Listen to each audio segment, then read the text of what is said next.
Guys welcome back to my channel జస్కాస్ kitchen. So ఈరోజు నేను మా మమ్మీతో బగారా రైస్ చేపిస్తున్నాను అనమాట.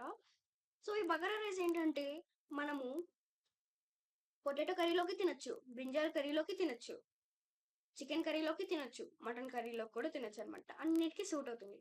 అండ్ ఇది బ్యాచిలర్స్, వంట రాని వాళ్ళు కూడా చేసుకోవచ్చు. అంత సింపుల్ అనమాట ఈ బగారా రైస్.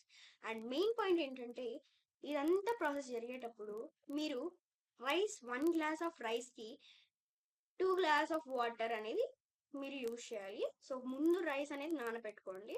1 అవర్కి ముందే మీరు రైస్ అనేది నానబెట్టుకోవాలి. అప్పుడు మీకు టేస్ట్ అనేది బాగా వస్తుంది. సో వెళ్ళిపోదామా అదేంటో బగారా రైస్ ఎంత రుచిగా చేసుకోవాలో చూసిద్దాం.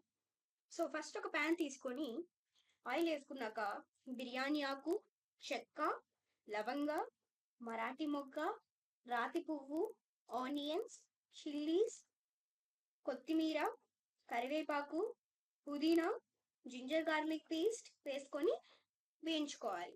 వేయించుకున్న తర్వాత కొరియాండర్ పౌడర్, రుచికి సరిపడంత ఉప్పు, ఇంట్లో తయారు చేసుకున్న గరం మసాలా, టమోటాస్ వేసుకొని వేయించుకోవాలి. వేయించుకున్న తర్వాత నేను ఇక్కడ 2 గ్లాసెస్ ఆఫ్ రైస్కి 4 గ్లాసెస్ ఆఫ్ వాటర్ యూజ్ చేశాను. మీరు కూడా ఎంతమంది చేసుకుంటున్నారో అన్ని గ్లాసెస్ ఆఫ్ వాటర్ మీరు యూజ్ చేయండి.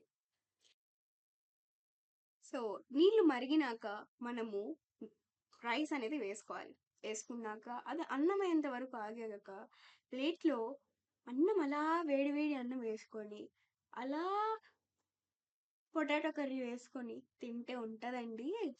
ఆహా, అంతే. సో ఇదే అండి మన ప్రాసెస్ అయితే అయిపోయింది. చూసారా ఎంత సింపుల్గా ఉందో? మీరు కూడా ట్రై చేసి నాకు కింద కామెంట్ సెక్షన్లో తెలియజేయండి. If you guys like this video, please do like, share, comment and subscribe to my channel Jessica's Kitchen. Thank you guys. Bye bye.